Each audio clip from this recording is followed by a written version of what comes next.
Bismillahirrahmanirrahim. Assalamualaikum warahmatullahi wabarakatuh. Alhamdulillah. Alhamdulillahi ala ihsanihi wa syukru ala taufiqihi wa amtinanihi. Wassalatu wassalamu ala rasulillah wa ala alihi wa sahbihi wa ba'd. Kita kembali di tadabbur surat Al-Masad atau Al-Lahab. Surat ini berkaitan dengan sosok yang bernama Abu Lahab. Tentu ini bukan nama asli ya. Nama aslinya Abdul Uzza bin Abdul Muttalib. Berarti Abu Lahab ini paman dari Rasulullah Sallallahu Alaihi Wasallam. Istrinya yang disebut di surat ini dengan firman Allah, wa mra'atuhu hammalatal hatab.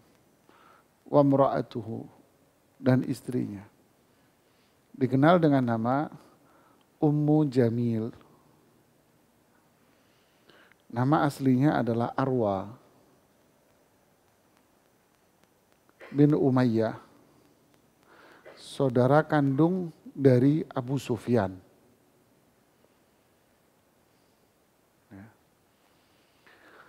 Nah, dua orang ini, suami istri ini, membantu dalam memusuhi Rasulullah Sallallahu Alaihi Wasallam. Nah, surat ini berkaitan dengan kisah dua orang ini, yaitu kaitannya permusuhannya terhadap Rasulullah Sallallahu Alaihi Wasallam. Padahal Rasulullah SAW adalah ponakan yang sebelumnya seorang ponakan yang sangat disayang, dicintai oleh sang paman. Bahkan mendapat perhatian yang luar biasa, sehingga budak yang dimiliki Abu Sufyan, Abu Lahab, dia bebaskan agar bisa mengurusi sang ponakan dengan baik.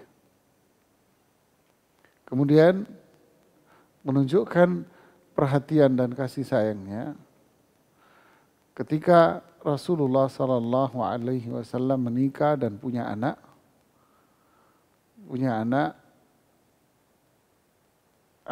pertama Zainab, yang kedua Ruqayyah, yang ketiga Ummu Kulthum. Ruqayyah menikah dengan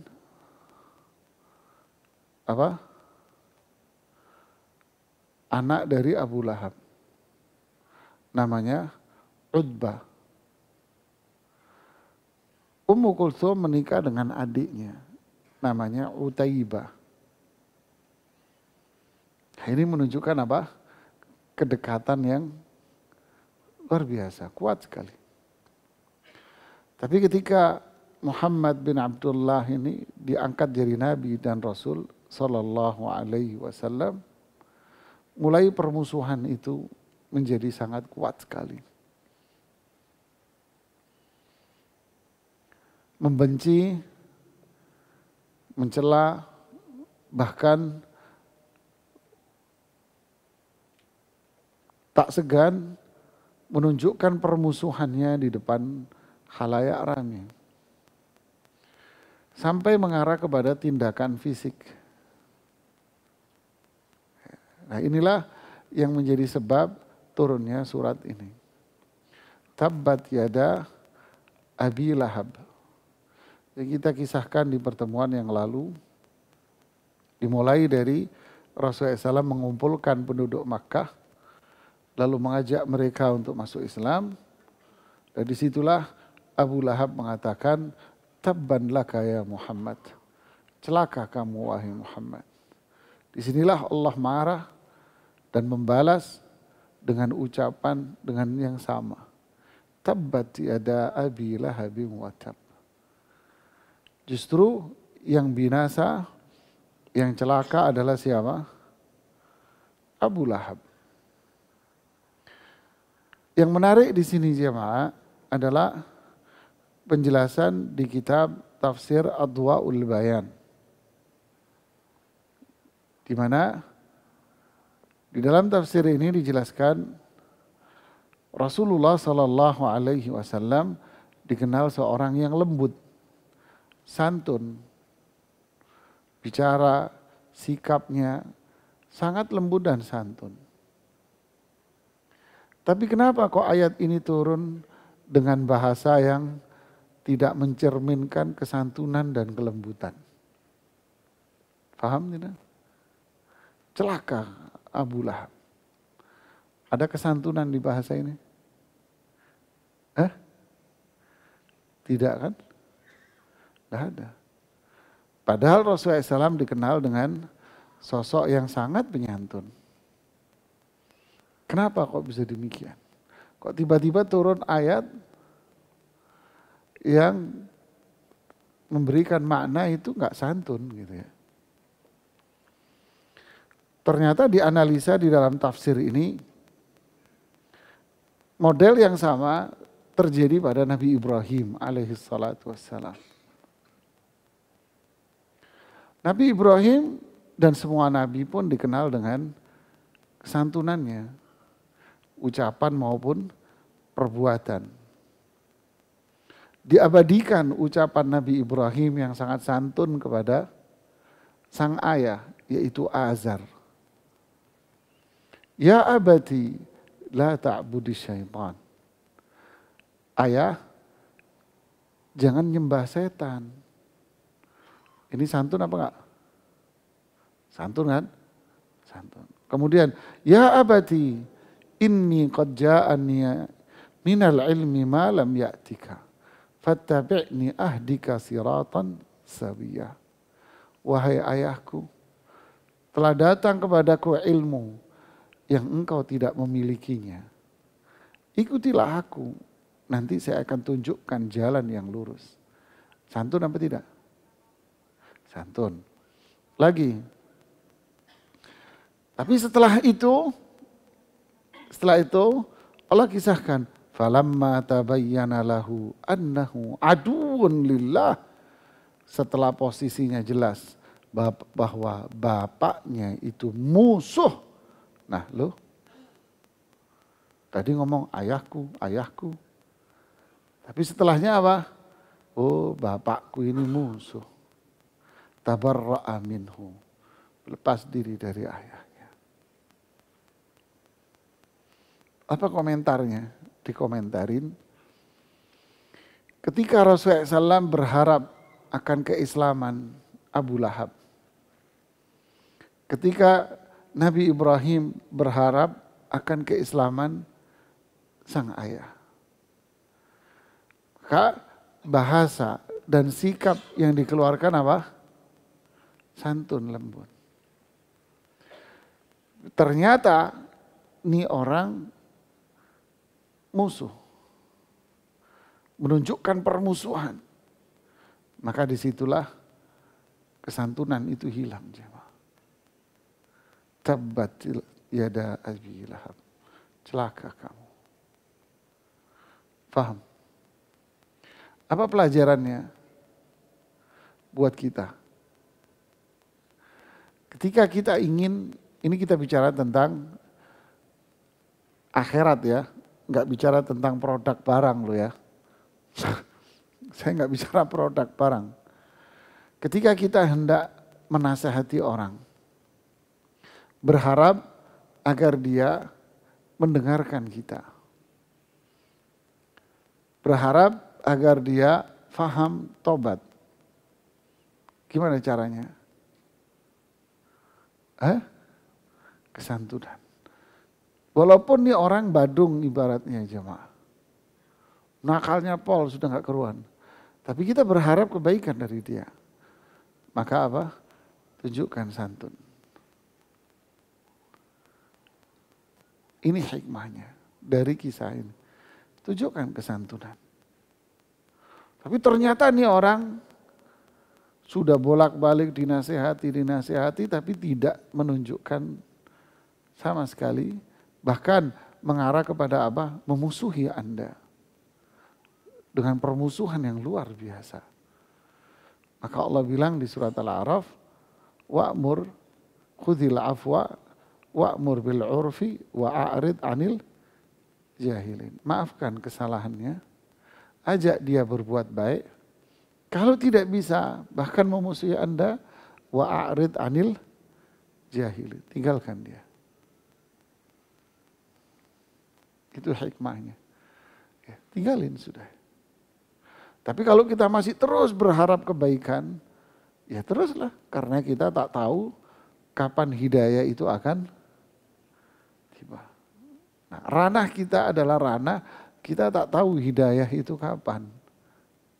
Apalagi dia orang yang dekat dengan kita.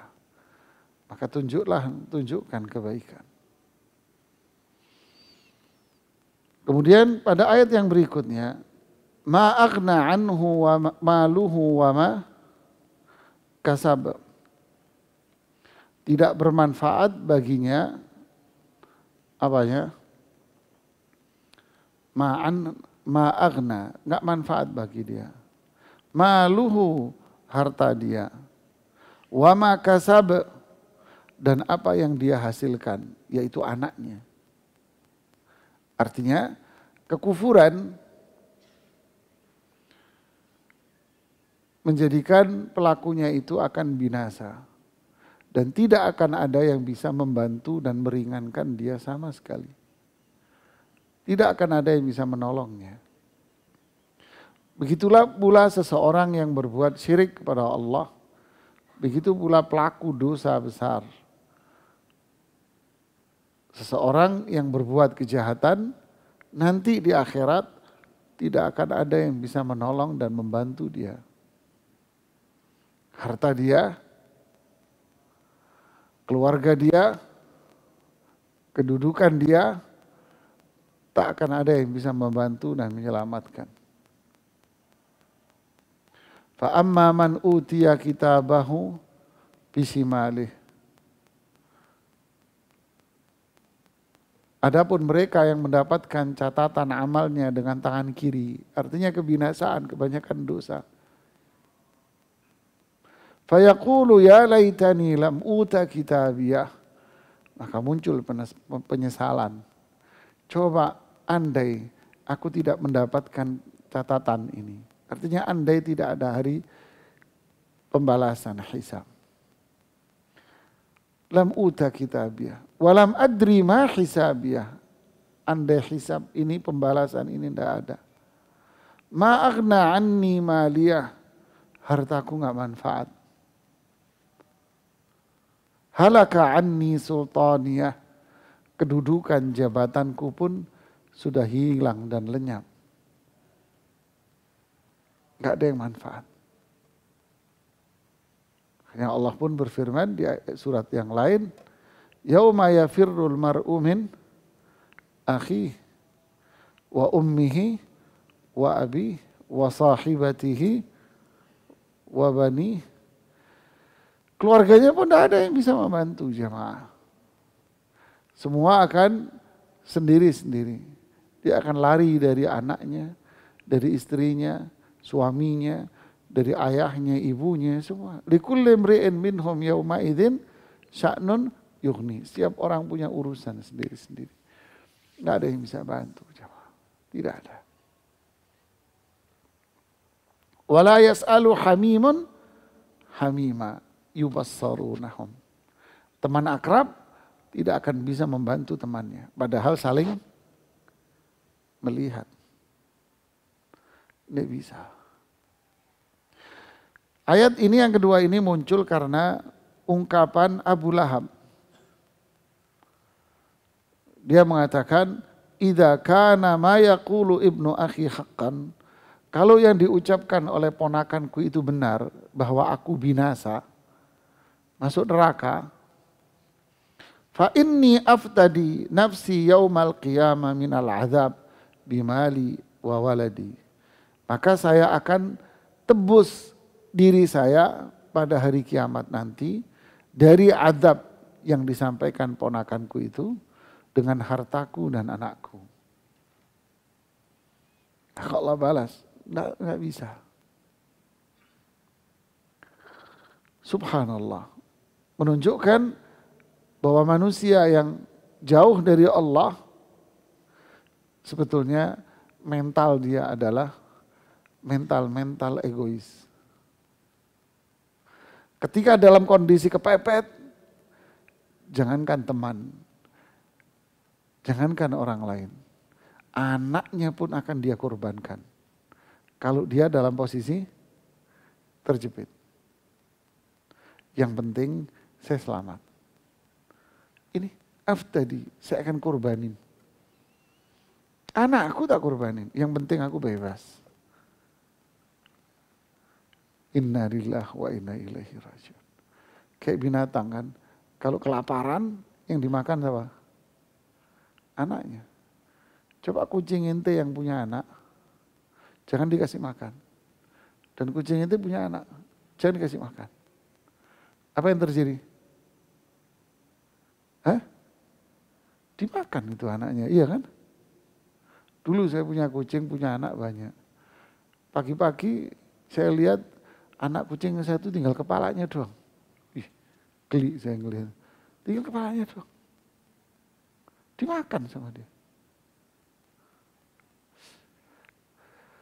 Manusia begitu jemaah.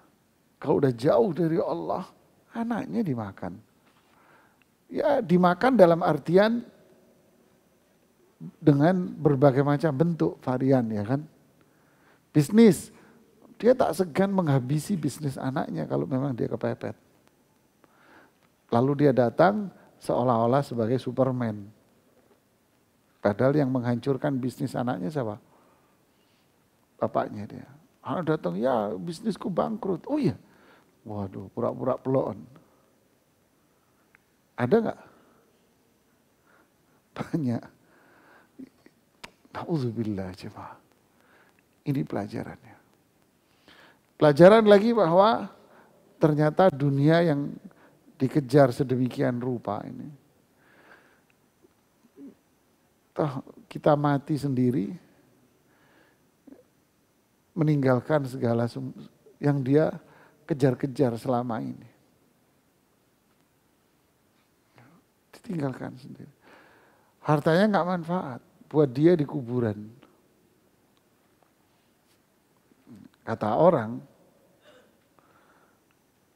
ini harta warisan dibagi aja, kasihan yang meninggal. Padahal nggak ada urusan sama yang meninggal. Yarhamukallah. Nggak ada urusan sama yang meninggal. Sudah nggak ada kaitan sama harta. Sudah dia selesai itu harta, nggak manfaat buat dia. Jabatan, dia jadi kenang-kenangan di museum rumahnya di lemari. Nih kenangan bapak dulu di sini, ayah dulu di sini. Nggak manfaat buat dia. Inilah dunia jemaah. Yang dikejar, yang kita kejar-kejar selama ini. Makanya Rasulullah SAW mengatakan di hadis Tirmidzi, ni'mal malu salih fir rajulis salih. Sebaik-baik harta yang halal di tangan orang yang soleh. Disebut apa? Harta yang halal. Berarti apa? Kalau ini kita garis bawahi, berarti orang yang beriman, dia bukan hanya sekedar memperhatikan berapa yang saya peroleh. Tapi yang dipikirkan adalah bagaimana saya memperolehnya. Sebagaimana dalam hadis, la tazulu qadama 'abdin yaumal qiyamah hatta yus'ala an arba'. Kaki kita ini tidak bisa melangkah sampai kita ditanya atas apa yang sudah kita perbuat. Di antaranya apa? Hartanya. Dari mana? Kemana? Bagaimana caranya mendapatkan? Setelah Anda mendapatkan, buat apa? Kalau sekarang mindsetnya beda. Dua pertanyaan ini tidak ada. Berapa yang saya dapat? Tidak berpikir bagaimana caranya saya mendapatkan. Setelah saya mendapatkan, untuk apa? Itu nggak dipikirin. Nah inilah kesalahannya. Akhirnya nggak nyambung. Ketika di akhirat, binasa dia. Ni'mal malus saleh, sebaik-baik harta yang soleh. Berarti sisi pencarian, bagaimana dia mendapatkan tuh uang. Firrajulis saleh, di tangan orang yang baik. Berarti dia memikirkan itu bagaimana dia dapat. Orang saleh dia berpikir kalau dapat untuk apa. Dia pikirkan. Dia tidak memikirkan jumlah. Dia nggak mikirin jumlah. Kalau sekarang yang dipikirin apanya? Hah? Jumlah nih Mas. Caranya budek, tuli. Saya ditelepon sales. Ya Pak, kami dari asuransi ini. Kami menawarkan Pak promo buat Anda, seolah-olah buat saya tok gitu ya. Gini Pak. Saya bilang maaf Mas, nggak tertarik. Ini sayang loh Pak, gini ngejar kan biasa sales. Nggak tertarik Mas. Mau saya matiin, nggak sopan kan gitu kan ya kan. Ya sudahlah, nggak tertarik Mas. Maaf Pak kalau boleh tahu, kenapa Pak Anda nggak tertarik? Kalau saya jawab, nanti kamu sakit hati. Saya sudah ngomong gitu. Saya jawab kamu sakit hati. Oh enggak lah Pak, barangkali buat masukan buat saya. Benar, nggak sakit hati. Oh iya Pak, buat masukan buat saya Pak. Nanti kan ini. Oke, saya jawab ya. Ya, asuransi itu riba haram Mas. Emang dasar lo ya, ngamuk Mas. Lo kan saya bilang dia yang dimatiin sudah. Subhanallah ya. Munafik lo, ngamuk dia. Itu aspal yang lo injak itu juga riba, tahu? Dimatiin tuh sama dia. Manusia tidak berpikir bagaimana caranya. Tapi yang dia pikirkan adalah yang penting saya dapat. Nah, kalau ada orang muslim seperti ini, dia beruntung. Dunia yang dia miliki jadi apa? Jadi manfaat buat dia. Jadi manfaat duitnya. Karena dibelanjakan di jalan Allah. Makanya Rasulullah SAW mengatakan, la hasada illa fitnatain. Hasad itu tidak boleh, haram. Kecuali dua. Seorang yang punya ilmu, lalu ilmunya diamalkan, diajarkan. Duh coba saya kayak dia punya ilmu. Seseorang yang punya harta, lalu hartanya dijalankan di jalan Allah. Dipakai untuk sedekah, bangun masjid, bangun rumah Quran, pesantren, bangun perumahan buat fakir miskin, gratis. Memang ada perumahan fakir miskin gratis? Ada jemaah, ada. Dia bangun perumahan 30 unit, bangun perumahan 40 unit, ada. Saya ngomong bukan menghayal ini. 2 kamar, 3 kamar, gratis buat fakir miskin. Dan full furnitur di dalamnya. Dan santunan rutin. Ada jemaah, nggak usah saya sebutin lah. Ada yang gedung berlantai, apartemen, full buat fakir miskin. Kita ngelihat kayak, ya Allah coba saya punya. Yang doain orang sejagat. Manfaat gak harta orang kayak gini di akhirat? Hah? Manfaat jemaah. Manfaat buat dia. Dia pasti proses dia mesti halal kan. Kalau nggak halal nggak bakal begini. Ya ini hitungan manusia. bagaimana dan kemana saya belanjakan. Ini harta. Anak juga manfaat. Ada anak jadi gerbang kehancuran, ada anak jadi musuh. Innama amwalukum wa auladukum fitnah. Anak dan hartamu itu gerbang kehancuran. Fitnah itu keburukan. Ayat yang lain, inna min amwalikum wa auladikum aduwwan lakum. Anak dan hartamu itu jadi musuh loh buat kamu. Fahdharuhum, hati-hati kamu. Tapi ada anak, Rabbana hablana min azwajina wa dzurriyyatina apa? Qurrata ayun. Apa qurrata ayun itu? Kalau dilihat nyenengin hati, Pak. Dan anaknya jadi suri tauladan buat keluarga yang lain. Coba anak saya kayak anaknya bapak itu. Nyenengin hati. Nyenengin hati itu apa? Taat ibadah anaknya. Rajin ibadah anaknya. Salih, salihah.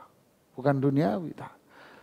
Idza mata ibnu Adam in qata'a amalu illa min talat. Anak Adam wafat, terputus semua. Yang tersisa siapa? Hartanya yang dipakai untuk tadi. Terus anaknya, ya hartanya sedekah tadi, anaknya doa. Kalau dia orang berilmu ilmunya yang diajarkan ke orang. Manfaat semua. Tapi kalau enggak, ya kayak kisah Abu Lahab. Ma aghna anhu maluhu wa ma kasab. Harta yang dipikirin yang penting berapa dapat saya. Anak, ya anak lah menyenangkan. Tapi tidak dibina, diarahkan. Ma'akna'an, gak manfaat kamu. Yang bersangkutan wafat, hartanya jadi apa? Jadi lomba tarik tambang dalam rumahnya dia. Tahu paham maksudnya? Lomba apa? Tarik tambang dalam rumah. Paham maksud saya kan? Itu kenyataan jemaah. Lalu Allah bicara tentang Abu Lahab. Saya selanaran da'ata lahab. Dia akan masuk neraka yang apinya itu membakar dia. Dibalas, Lahab itu bukan ganteng. Dia disebut Abu Lahab karena ganteng. Lahab itu ganteng sekali wajahnya. Makanya disebut Abu Lahab. Ya, ganteng sekali. Makkah. Allah juga pakai nama ini, Abu Lahab. Tapi Lahab itu bukan ganteng. Tapi Lahab itu adalah api yang membara dan membumbung tinggi baranya. Dia di situ nanti.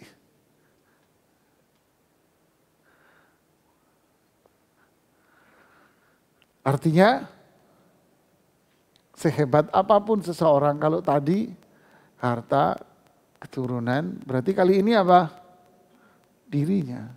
Seganteng apapun Anda, secantik apapun Anda, serajin apapun Anda nge-gym, olahraga, serajin apapun Anda skincare Mbak, salon, kalau jauh dari Allah, maka ini sih namanya, katanya sih singkong keju Pak. Ya singkong aja gitu loh. Pakai keju segala. Ya rasa kejunya juga hilang. Tetap aja rasa singkong yang menang.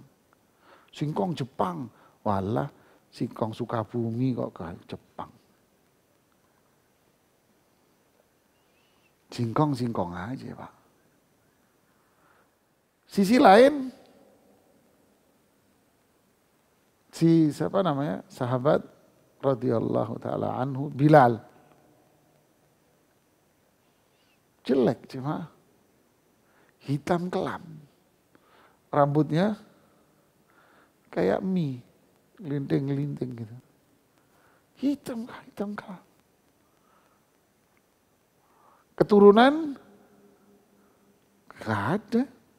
Budak, mantan budak.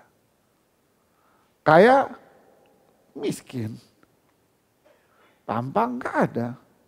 Semua gak ada. Komponen-komponen dunia gak ada. Tapi Rasulullah SAW bilang apa? Ya Bilal, sami'tu khashkhasata na'lik fil jannah. Allahu Akbar. Wahai Bilal, saya dengar sendal jepitmu di surga. Allahu Akbar. Kif jamaah. Lihat. Abdullah bin Mas'ud. Miskin. Buruh. Pengembala kambing. Buruh. Buruh tani kalau istilahnya kampung. Buruh sudah.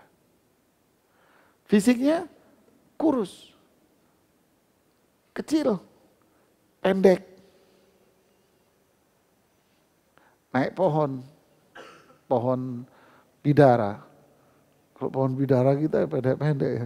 Kalau bidara padang pasir kayak pohon mangga aja, manjat. Angin bertiup, kata orang-orang yang di situ. Ini kalau kelamaan jatuh nih orang. Artinya apa? Enggak saking kurusnya. Rasulullah SAW dengar omongan itu. Beliau keluar dari rumahnya, beliau bilang apa? Petisnya Ibnu Mas'ud yang kurus kecil ini, Anda timbang dengan gunung Uhud lebih berat ini.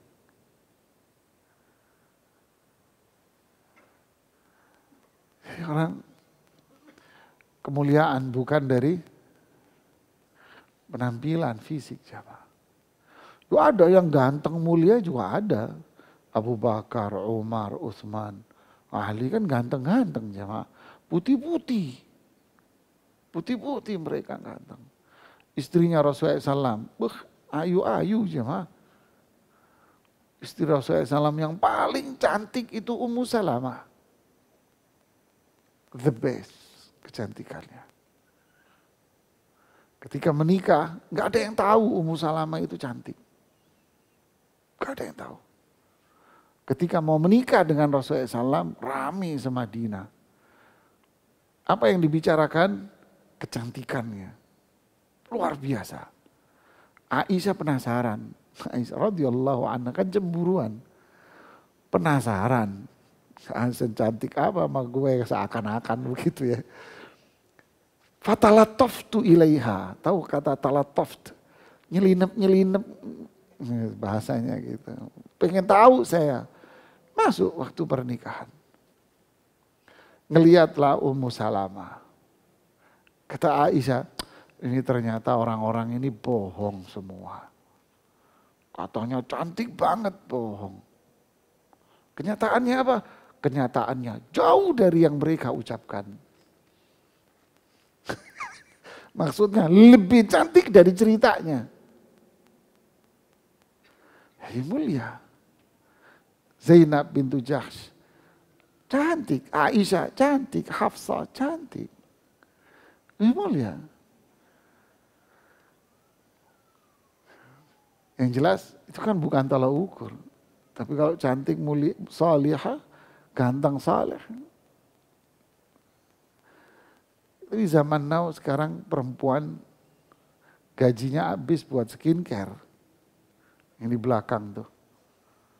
Habis tuh gaji buat skincare. Ya kan? Kan gak apa-apa Ustaz, duit-duit gue. Ditegur sama suaminya. Ya duit-duit gue bukan duit lu, gue gak minta sama lu. Waduh, ayam geprek level 50. Ya enggak apa-apa. Tapi masa Anda kerja buat skincare doang? Enggak apa-apa sih. Apakah tolak ukurnya itu? Pakai harta untuk manfaat dunia, akhirat. Bantuin tuh saudara-saudaramu. Bantuin tuh ponakan-ponakanmu, sepupumu. Bantuin orang lain. Al-mal ma'an faktahum. Harta punya kamu itu yang kamu berikan ke orang. Kalau kamu simpen, itu bukan hartamu, kata Rasulullah SAW. Jadi kembali ke sini faedahnya. Saya selanaran, tatalah. Semua nggak manfaat sudah. Cantik, nasab, dudukan, harta, anak hilang. Kenapa? Sebab utamanya adalah kekufuran, kemusyrikan dia kepada Allah. Kemudian yang berikutnya, wamra'atuhu hammalatal hatab. Istrinya bantuin suaminya. Ya udah. Berarti istrinya bantu suaminya bakar di neraka. Hammalah, membawa, al-hatab, kayu bakar. Di suami istrinya nanti di akhirat bawa kayu untuk bakar suaminya.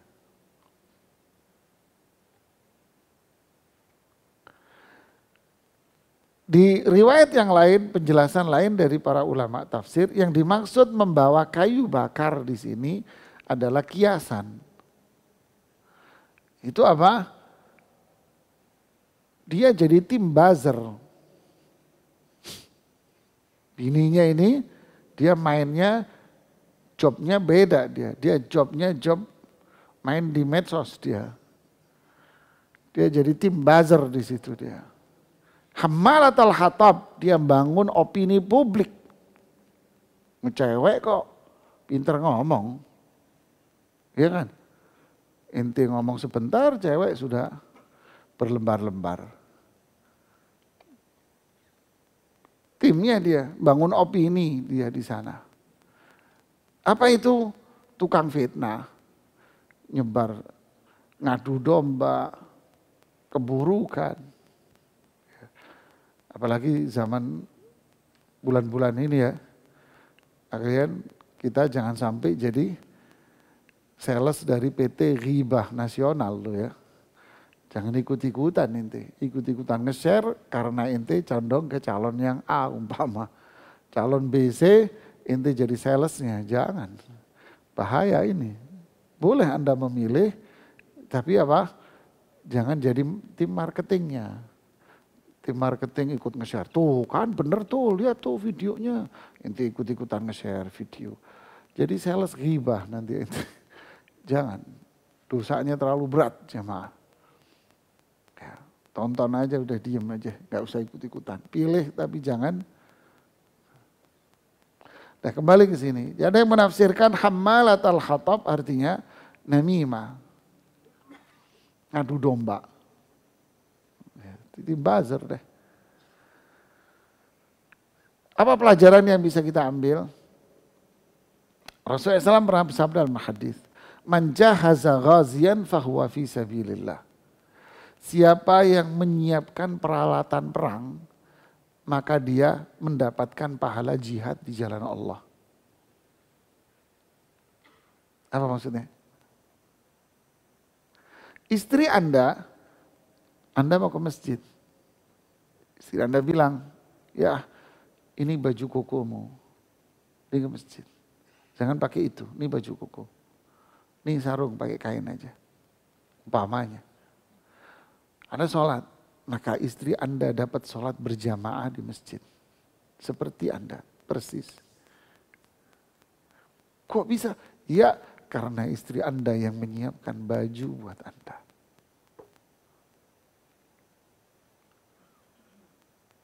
Anak Anda di pesantren, ya kan, umpamanya.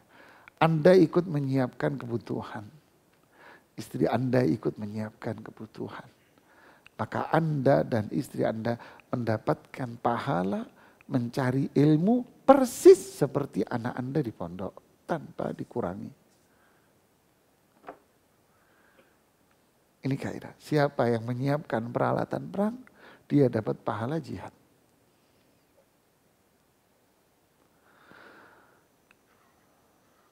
Suaminya ngerokok, saya nggak ngomong Anda ngerokok lu ya, saya ngomong suaminya ngerokok.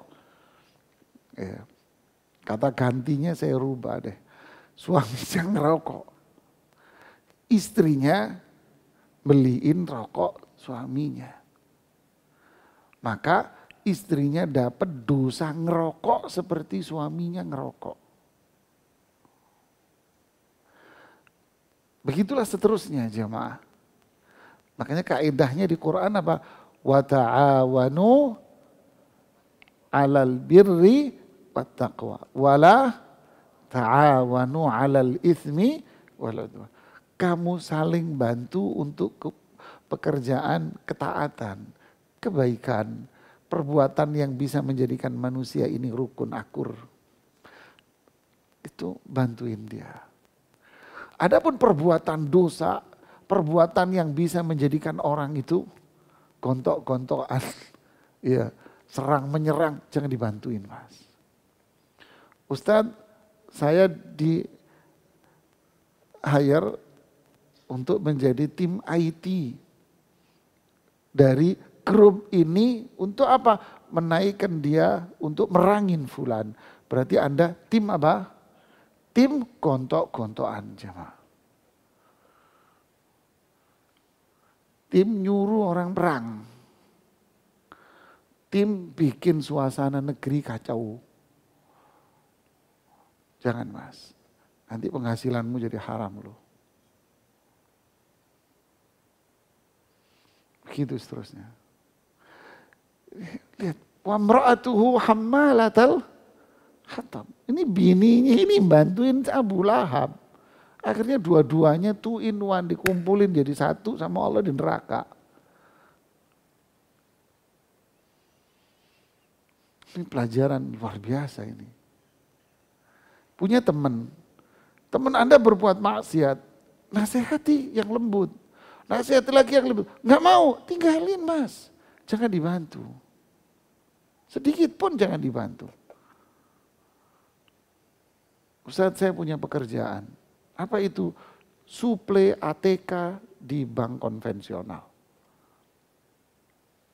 Apa hukumnya?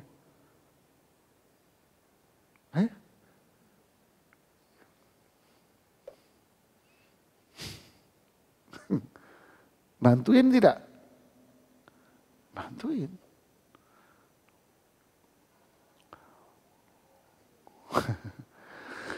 Jadi ini kaidah. Jadi jadilah kita bagian dari kebaikan. Walaupun saya sebetulnya tak mampu untuk berenang. Paling tidak saya menyiapkan pelampung dan peralatan. Saya tak mampu untuk mengajar. Tapi jadikanlah mereka yang menyiapkannya. Anak saya memang di pondok. Tapi jadikan Anda menyiapkan kebutuhan anakmu. Biar Anda mendapatkan pahala sama dengan anak kita. Saya tidak berkorban karena tak ada kemampuan. Tapi jadilah bagian dari panitia kurban. Agar Anda mendapatkan pahala sama seperti orang yang berkurban. Ini indahnya Islam. Keburukan, jangan jadi bagian dari keburukan. Mas, ini buat uang rokok. Berarti dosamu sama mas. Kenapa? Ngasih uang rokok. Waduh, terus gimana? Mas, ini buat Anda. Sedekah, pahala. Dia mau buat apa kan saya nggak tahu. Tapi kalau Anda ngomong, mas uang rokok. Oh dosa kamu mas. Dosa ngerokok kamu. Si fulan ngamen kok kumreng kenjerang-kenjerang di pinggir jalan. Anda kasih, oh bantuin dia dosa. Tapi kalau ada orang miskin, Pak buat makan, Anda kasih, pahala. Gede. Milih yang mana? Terserah Anda. Fi jidha hablum mim masad. Yang terakhir, ya lehernya ada apa? Tali. Buat apa? Buat ngikat kayu bakarnya. Ya tolong menolong yang tadi. Wallahu a'lam bishawab. Ya. Ada yang mau bertanya? Silahkan.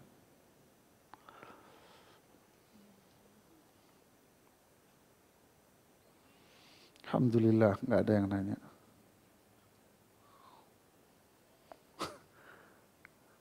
Silahkan.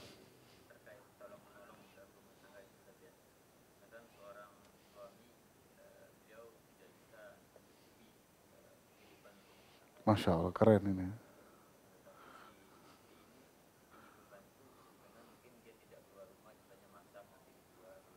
Ya, Masya Allah.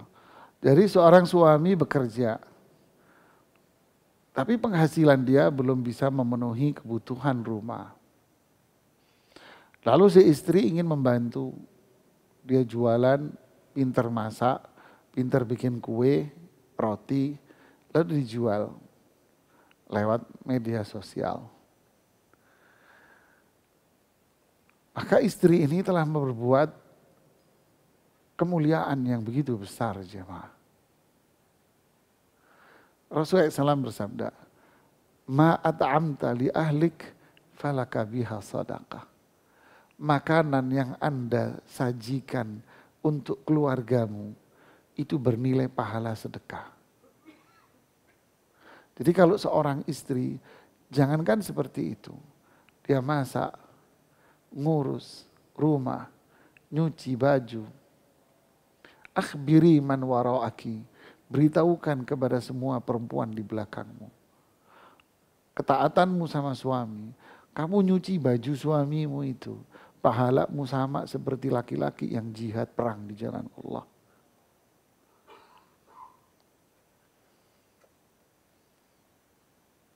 Ini mulia, ini ibu rumah tangga ini hebat pahalanya.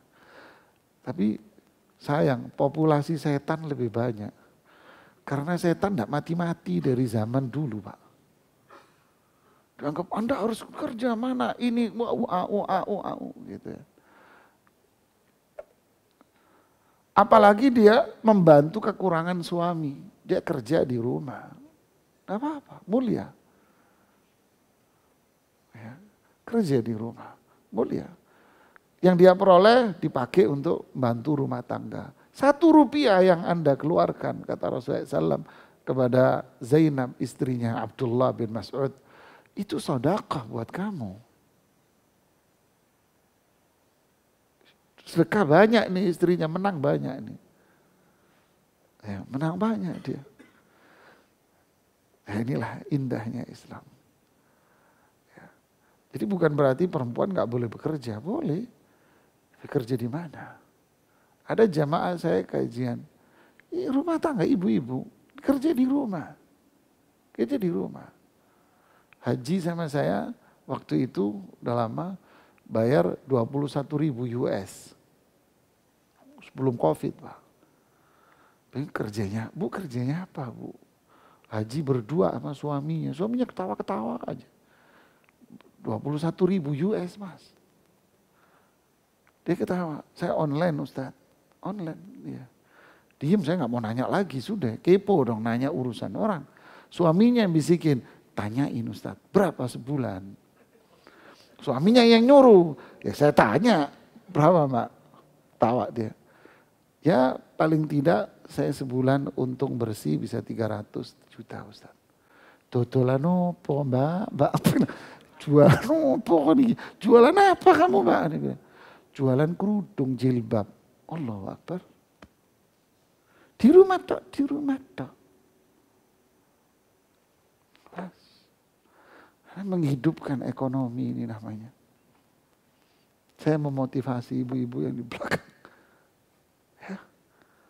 Dan seterusnya cerita yang cukup banyak di sini ya. Nah begitulah. Dia sejahtera, tidak melanggar aturan syariat. Dan apa? Terjaga kemuliaan dan kehormatan keluarga. Wallahu a'lam. Ada lagi? Kita mengetahui bahwa suatu saat nanti akan ada suatu masa di mana setiap manusia itu akan mengurusi dirinya sendiri. Bahkan seorang anak melupakan ibunya, seorang suami melupakan istrinya, Ustaz. Lantas, ketika di masa-masa penuh dengan kegoncangan itu, kapankah seorang anak bisa menolong ibunya, Ustaz? Ya. Kapankah seorang anak bisa menolong ibunya? Saya balik, kapan seorang ibu dan ayah menolong anaknya? Kapan? Dua-duanya. Sejak di dunia. Sejak di dunia. Ayahnya wafat. Ayah kita pada wafat. Gimana caranya kita yang masih hidup menolong orang tua saya, orang tuaan kita semua yang di kuburan udah wafat. Bisa? Bisa. Dengan cara apa? Ini Mas, ya Allah, Maha Pengasih, Penyayang, Maha Pengampun, penerima taubat. Engkau mulia dengan sifatmu, sifat-sifatmu, nama-namamu. Salawat salam kepada Rasulullah SAW. Ya Allah, ampuni orang tua saya. Harus ke kuburan? Enggak. Ampuni dosa orang tua saya. Maafkan kesalahannya. Hapus semua kealpaannya. Ya Allah, rahmatilah beliau. Tempatkan beliau bersama para nabi dan rasul. Dengan para sahabatmu. Orang-orang yang mati syahid. Orang-orang saleh. Tempatkan mereka. Jadikan kuburan mereka taman-taman surga. Bukakan pintu surga. Berikan kenikmatan surga di kuburannya. Jauhkan dari adab. Itu kuburan orang tua kita ini kebuka semua jemaah. Luar biasa. Kita bisa nolong mereka. Waladun salihun yad'ulah. Anak soleh yang doain. Bukan sekedar doa. Yang nyuruh kita ke masjid ini siapa? Oh mama kita, umi kita, ayah kita dulu. Zuhur, ayo ke masjid. Kita masih kecil-kecil dulu. Ayo ke masjid. Kita ke masjid. Terus begitu orang tua kita. Orang tua kita wafat. Setiap kali kita ke masjid, selama itu orang tua kita dapat pahala dan menyelamatkan adab. Kenapa? Beliau yang nyuruh kita untuk sholat. Beliau yang nyuruh orang tua. Yang nyuruh kita untuk belajar ngaji. Yang nyuruh kita untuk belajar agama. Siapa? Orang tua kita. Dapat pahala. Dulu di rumah saya. Itu lampu mati. Ya saya mengucapkan demikian. Semoga jadi pahala buat abah saya. Itu lampu mati. Zahar betulin lampu mati. Abah saya teriak. Jangan Nizar suruh betulin. Jangan dibuat dia untuk mentulin lampu. Dia gede pengen jadi ustadz. Saya selalu digituin sama abah saya. Ya akhi, ini orang tua kita. Kita pun sekarang jadi seperti ini. Anak-anak kita kecil-kecil, ayo nak sholat, ayo nak ngaji nak. Itu aja, itu. Jadinya apa? Kita wafat, mereka rajin sholat. Mereka rajin sholat, dapat kiriman pahala menyelamatkan kita. Orang tua sama, orang tua ngangkat. Jangan putus asa dengan anak kita. Belum anak kita kayaknya belum sesuai dengan harapan kita, umpamanya. Jangan putus asa. Doa terus sama Allah. Doanya siapa? Orang tua ke anak. Doain. Doa orang tua ya. Kalau anaknya sudah wafat, umpamanya ada anaknya wafat. Doain, membantu. Ini masih hidup. Di akhirat. Anak, di hadis Imam Bukhari yang ada di Adabul Mufrad. Anak itu bisa melepaskan orang tua dari azab neraka. Dalam hadis itu Allah mengatakan, kenapa engkau tidak mau masuk surga? Anaknya cuma berdiri di pintu surga. Kenapa engkau gak masuk surga? Ya Rabbi, selamatkan orang tuaku dari neraka. Saya akan masuk surga semua. Artinya dia meminta agar orang tuanya diselamatin dari neraka. Selamatkan orang tuanya. Masukkan mereka semua ke dalam surga. Seperti di surat Maryam. Orang tua bisa menyelamatkan anaknya. Anak bisa menyelamatkan orang tua. Begitulah jemaah. Jadi jadilah diri kita individu yang soleh. Kesolehan kita akan berpengaruh buat anak kita. Kesolehan kita akan berpengaruh buat yang di atas. Siapa? Orang tua kita.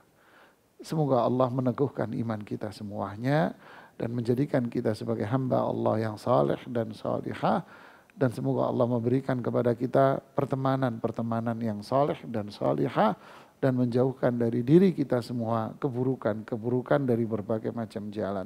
Subhanakallahumma bihamdik, asyhadu an la ilaha illa anta, astaghfiruka wa atubu ilaik. Assalamualaikum warahmatullahi wabarakatuh.